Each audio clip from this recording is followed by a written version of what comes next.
Olá, pessoal. Espero que vocês estejam conseguindo se focar nos estudos, mantendo uma rotina diária de estudos, né? Vamos dar prosseguimento ao nosso estudo literário. A gente andou falando aí já do início do século XX, no começo no Brasil, as manifestações artísticas daquela época, que nós chamamos de pré-modernismo. Em seguida, a gente falou das vanguardas europeias, né? Então, antes que a gente entre no modernismo do Brasil, eu quero dar uma passada com vocês no modernismo de Portugal. Por quê? Porque no modernismo de Portugal nós temos esse autor aí, né, que é considerado o maior poeta português de todos os tempos. A gente pode dizer de dois, né, que a literatura de Portugal tem um divisor de águas com Camões, Luís Vaz de Camões, lá no século XVI, né? E depois só disso, de importância, né, vamos dizer, nós temos o grande poeta do século XX, que é o Fernando Pessoa, certo? Antes a gente vai dar uma passadinha na história, para a gente entender um pouquinho o que se passava naquele período lá em Portugal, né? Após um regime desgastado de monarquia liberal desde de 1851, né? As ideias republicanas estavam em efervescência no início do século XX, né? E a república se instaura em 1910 lá em Portugal. Isso traz toda uma necessidade, uma vontade dos artistas do novo, do moderno. E aí aquelas vanguardas europeias que a gente já falou na outra aula, vieram também trazer uma influência muito grande lá em Portugal, principalmente o futurismo, a gente vai ver aí. Então, a literatura do início do século XX voltava-se para o nacionalismo, né, por conta da própria república, né, eles estão mais olhando melhor para a própria nação, né, e também do saudosismo. Chamado de literatura de epígonos, escritores que imitavam autores ilustres. Então não havia ninguém de grande brilho na literatura. Eles imitavam os autores antigos, daí a questão do saudosismo. E não tinham o mesmo brilho, evidentemente. Até que em 1915 surgiu uma revista formada aí por esses indivíduos, Almada Negreiros, Fernando Pessoa, Luís de Montalvor, Mário de Sá Carneiro, que deu início ao movimento modernista. Essa revista só teve até o segundo volume. Ela parou por causa do suicídio de Mário de Sá Carneiro. Esse grupo chamado de Orfeu, por conta do nome da revista Orfeu, né, ele pretendia aí tirar a poeira do passado, sacudir o cenário artístico de Portugal. Então, as novidades vanguardistas, principalmente o futurismo, cai de cheio aí. Né? Vai ser uma grande contribuição para as novas ideias. Então, agora nós vamos falar exclusivamente do Fernando Pessoa, porque os outros não caem nos vestibulares, né? O Fernando Pessoa cai. Mesmo que ele não esteja com nenhuma obra reluzente solicitada, até o Enem já chegou a cobrar uma coisa ou outra de algum poema dele, mas a Unesp cobra, né? E outros vestibulares. Então, Fernando Pessoa, ele ficou órfão de pai muito jovem, né? Muito pequenininho, acho que com 5 anos mais ou menos, né? E a mãe dele se casou de novo com um diplomata e a família toda se mudou para a África do Sul. Lá ele foi praticamente alfabetizado em inglês. Então, aos 15, 16 anos, ele já fazia poemas em inglês. Né? Depois retornou aí entre os 17, 18 anos para Portugal. E de lá não saiu mais, né? Abandonou, ele se matriculou na Escola Superior de Letras, mas só fez 1 ano e abandonou. Passou a viver com o conhecimento de inglês que ele tinha, então ele era um correspondente para grandes empresas comerciais, certo? Mas ele gostava muito de ler, de estudar. Então ele estudou filosofia, ocultismo, teosofia, astrologia, práticas mediúnicas e manteve muitas ligações com sociedades esotéricas, como por exemplo a Sociedade Rosa Cruz. Esse misticismo se incorpora na sua obra, a gente vai ver isso principalmente no único livro que ele publicou em vida, em 1934, que é o livro Mensagem. Ele foi um solteirão famoso, um boêmio famoso, né? E acabou, infelizmente, morrendo de cirrose hepática em 1935. Ele deixou um baú lotado de coisas, né? E os portugueses começaram a mexer um tempo depois, num quartinho de fundo que ele morava, né? E bagunçaram tudo que ele tinha e dizem que em Portugal até hoje estão tentando botar em ordem todo o material que o Fernando Pessoa deixou, né? Ele deixou muita coisa, então grande parte das suas obras, né, que ele deixou, elas foram publicadas póstumamente. Então, a sua obra começou a ser publicada na década de 40, né, 5 anos depois da morte dele, e até hoje ainda temos textos inéditos. Há brasileiros que vão estudar lá em Lisboa os textos, né, legítimos de Fernando Pessoa. Então, ele só depois disso é que ele começou a ter um reconhecimento universal, ok? Ele é um autor único, ele fez uma coisa que ninguém fez em literatura nenhuma do mundo, em país algum, que é o chamado fenômeno da heteronímia, né? Ele criou heterônimos. O que são esses heterônimos? São uma espécie...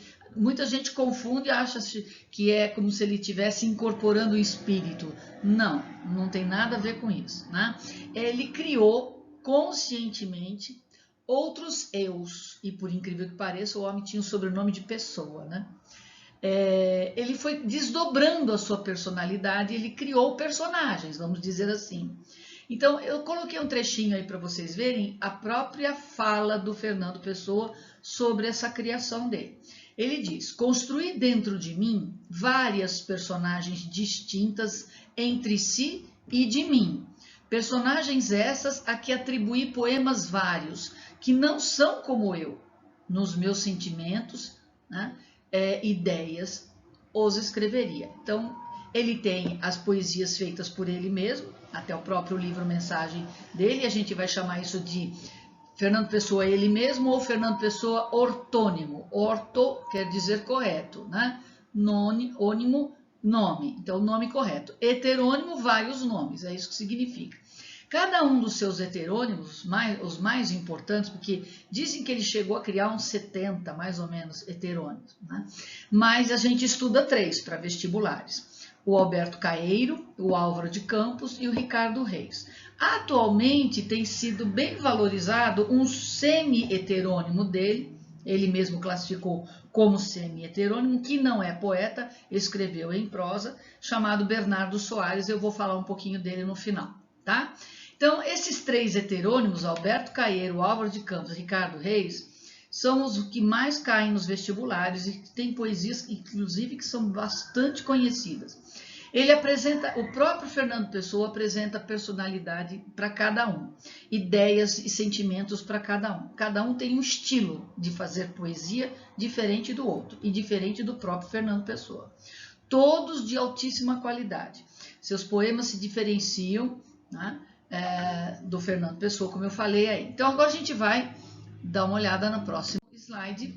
Eu coloquei aí o poema mais conhecido, um dos mais famosos dele, que é bem pequenininho, chamado Autopsicografia, em que ele diz: o poeta é um fingidor, finge tão completamente que chega a fingir que é dor, a dor que devera sente. E os que leem o que escreve, na dor lida sentem bem, não as duas que ele teve, mas só a que eles não têm. E assim, nas calhas de roda, gira a entreter a razão, esse comboio de corda que se chama coração. Então, aqui está a essência da heteronímia, né? Heteronímia, perdão. É a inquietação de um indivíduo fragmentado no mundo moderno, né, que surgia naquela época, e a impossibilidade de conceber uma poética num homem só, por isso que ele se desdobrou, né? Ele está dizendo que o poeta finge, né? E a expressão autopsicografia, que é o título do seu poema, é bem interessante, né? Auto quer dizer a si próprio, psico vem de psique, do grego, que quer dizer alma, e grafia é escrita, né? Então, é a escrita de si próprio, da sua própria alma, é isso que é autopsicografia. E aí, então, esse poema é muito famoso, né? Muito conhecido. Muito bem, a gente vai falar, então, de cada um deles. Primeiro é o Alberto Caeiro, é chamado de o camponês pastor de ideias, né? Os outros, o próprio Fernando Pessoa, na boca dos outros heterônimos, dizem que esse é o grande mestre, porque por incrível que pareça, ele dá toda uma biografia para os seus heterônimos, e o Alberto Caeiro é aquele que nunca saiu da sua aldeia e é o poeta que não estudou, não tem formação. O Caeiro é um poeta filósofo, mas ao mesmo tempo de dizer que ele é um filósofo, a gente está falando de um paradoxo, porque ele não estudou, né? E a teoria dele se volta contra o pensamento, porque ele diz, né, que a conquista da felicidade só é possível com a neutralidade da razão. Então, o que quer dizer isso? Que a inteligência é antinatural e ela causa angústia e infelicidade. Pois quando se busca o sentido das coisas, a inteligência abandona o que é real, abandona as coisas, para uma procura inútil do que não tem existência real, o sentido das coisas. Então ele dizia que o essencial é saber ver sem estar a pensar. Mas logo depois ele reconhece e ele lamenta essa dificuldade, porque ele mesmo diz, mas isso, triste de nós que temos a alma vestida, isso exige um estudo profundo, uma aprendizagem de desaprender. Os poemas atribuídos a ele não têm título e reúnem-se num conjunto chamado O Guardador de Rebanhos. São 74 versos livres e brancos, quer dizer que versos que não tem métrica, né?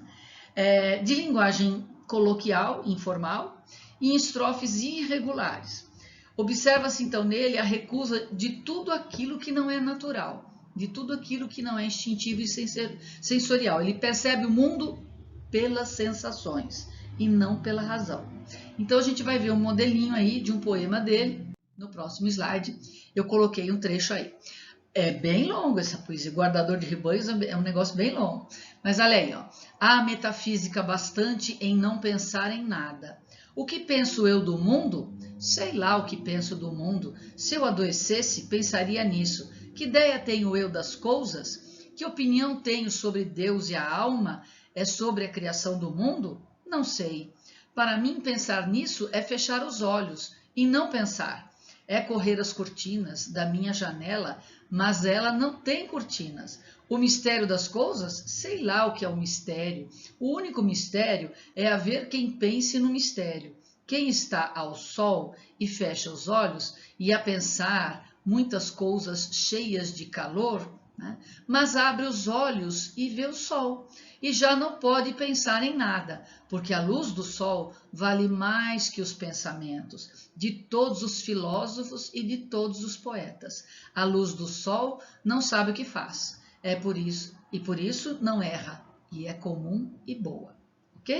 Eu deixo o resto para vocês fazerem uma leitura. Aqueles que tiverem mais curiosidade e gostarem do poema, podem encontrá-lo na internet, com certeza. Ricardo Reis é seu outro heterônimo. Esse é formado, é médico. Ele mesmo diz assim, Ricardo Reis nasceu em 1887. Não me lembro do dia e mês, mas tenho algures, quer dizer, em algum lugar. No Porto, é médico e está presentemente no Brasil. Né? Até interessante, porque na construção da biografia ele diz que Ricardo Reis veio para o Brasil. Que tipo de poesia ele faz? Né? Então, se o outro faz poesia do simples e vai falar muito da sua aldeia e do mundo que ele sente e não daquilo que ele pensa e não das suas ideias, esse é o poeta clássico. É helenista, latinista, né? É um poeta da antiguidade clássica, ele traz toda aquela cultura. Né? O grande modelo de sua poesia é a poesia de Horácio, lá de antes de Cristo. Né? Então, assim, Reis ele escreve odes. Odes é um tipo de poesia lírica que homenageia alguém. Né? Com muita elegância de estilo, senso de equilíbrio, domínio da língua. Né? E para Reis, logo que nascemos, iniciamos um jogo contra a morte. Ela, a morte, será com certeza vencedora dessa partida. Resta-nos, portanto, o jogar bem. Né? Viver é jogar bem, jogar com a vida. Como fazer isso? Vivendo a vida de uma forma plácida, calma, né? Sem se entregar a paixões nem a ódios, radicalmente conscientes da nossa própria finitude, conscientes de que um dia vamos morrer. A partir dessa ideia, dessa ordem de ideias dele, Ricardo Reis ele se refugia numa filosofia chamada estoicismo, que é um sistema filosófico lá do século III a.C., fundado por Zenão na Grécia. Então, essa doutrina, ela diz que o homem deve se esforçar para se tornar insensível aos males físicos e espirituais. praticando uma vida austera e resignada, tipo monge, né? Essa filosofia combina com outra doutrina, também da Grécia, chamada epicurismo. Epicuro, também antes de Cristo, de acordo com o que ele diz, a felicidade para os mortais consistia na conquista do prazer estável, resultado do cálculo e da medida, da moderação. É uma espécie do carpe diem, né? Vivo o dia, né? Através dos quais os homens perceberiam que se deve renunciar aos prazeres causadores de males, que causam sofrimento, e que devem suportar as dores das quais podem derivar um prazer maior, né? Então, eu coloquei um trechinho de uma poesia dele aí e uma interpretação do lado. Ele diz assim, Ricardo Reis: não queiras, Lídia, edificar no espaço que figuras futuro ou prometer-te amanhã. Cumpre-te hoje não esperando, tu mesma és tua vida. Não te destines, que não és futura. Quem sabe se entre a taça que esvazias e ela de novo enchida, não te a sorte interpõe o abismo? Né? Parece meio complexo, mas nós temos aí uma explicação. Essa poesia, ela pode parecer melancólica, né? Meio complexa, mas não é.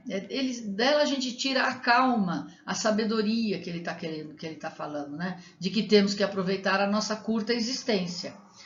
O que a gente faz na existência? Para Fernando Pessoa, amar, beber, o vinho está sempre na vida dele, né? E olhar a vida como quem contempla uma paisagem. Essa é mais ou menos o estilo e a técnica do Ricardo Reis, ok? O próximo é o Álvaro de Campos. Esse é o poeta engenheiro, é o futurista, né? Esse assimilou bem aquela questão das vanguardas, do futurismo, né? Também temos uma biografia para ele, né? Fernando Pessoa criou uma biografia. Aliás, como Fernando Pessoa foi astrólogo, também estudou astrologia, para vários dos seus heterônimos ele fez inclusive um mapa astral do heterônimo, né? Então ele diz, nasceu em Tavira em 15 de outubro de 1890. É engenheiro naval, mas agora está aqui em Lisboa em inatividade, não está fazendo nada. A biografia imaginária do engenheiro explica bem o seu gosto pelo mundo da técnica e das máquinas. Álvaro de Campos estudou engenharia naval em Glasgow, né? Isso que está na sua biografia, Glasgow, lá na Escócia. Álvaro de Campos é o poeta da modernidade e por isso mesmo é o heterônimo mais modernista, identificado com o futurismo. Seus versos muitas vezes apresentam a fúria dos barulhos das máquinas, né? Um movimento eufórico de quem quer se integrar física e poeticamente com o mundo caótico da fumaça, das chaminés, dos apitos, né? Das grandes cidades. Muitas vezes, no entanto, a atitude de Álvaro de Campos se desloca do tom futurista e violento e se reduz para uma desanimada postura nihilista. Nihilista quer dizer do nada, nihil é nada em latim, né? Marcada pelo profundo pessimismo de quem olha ao redor e critica acidamente a falsidade entre as pessoas. Então ele tem os seus momentos, né, de subir e descer, né, de depressão e de euforia, né? E isso faz com que a sua obra tenha 3 fases. A decadentista, que é o início dele, em que mostra, né, ele foi bastante influenciado pelo simbolista Camilo Peçanha. Então, é a desistência, a vida de tédio, ele revela isso nos seus poemas. A segunda fase é o auge dele, ele está na euforia, é o futurismo. Ele foi seduzido pela vertigem das sensações modernas, ele vai nos seus poemas celebrar a máquina, celebrar a velocidade, a volúpia da imaginação, da energia explosiva. Esse estilo também foi chamado de sensacionismo, porque ele explora as sensações, embora não tenha nada a ver com as sensações lá do Alberto Caeiro, né? Terceira fase é o niilismo, que quer dizer nada, como eu disse, né? Ele caiu em depressão total. É o poeta do tédio, do desânimo, da abulia. Abulia é falta de ânimo, né? Nauseado, contraditório, mescla uma irracionalidade angustiada com o irracionalismo nihilista. Seus versos são livres e prosaicos, e ao mesmo tempo raivosos e melancólicos. Então, a obra mais famosa do Álvaro de Campos, né, do heterônimo Álvaro de Campos, chama-se Tabacaria. Tá? Então, eu coloquei um trechinho para vocês verem, é um poema enorme, né? Você também encontra lá na internet. Ele diz: não sou nada, nunca serei nada, não posso querer ser nada. A parte isso, tenho em mim todos os sonhos do mundo. Janelas do meu quarto, de um dos milhões do mundo que ninguém sabe quem é. E se soubesse quem é, o que saberiam? Estou hoje vencido, como se soubesse a verdade. Estou hoje lúcido, como se estivesse para morrer e não tivesse mais irmandade com as coisas. Falhei em tudo, como não fiz propósito nenhum, talvez tudo fosse nada. É só um trechinho, esse poema é bem grande. Então, é o poema mais célebre do Álvaro, né? O poema é um desabafo de quem sente solidão profunda em meio à multidão dos rostos anônimos, né? Que habita as metrópoles das grandes cidades, né? Ok? Continuando, eu pus aí então um trechinho para vocês do semi-heterônimo Bernardo Soares, né? Eu tenho esse livro, é bem interessante, né? Ele escreveu um único livro chamado Livro do Desassossego. Na verdade, é obra póstuma. Depois que o Fernando Pessoa morreu, é que os pesquisadores descobriram esses textos curtos, né? E que formavam e fizeram então esse livro chamado O Livro do Desassossego.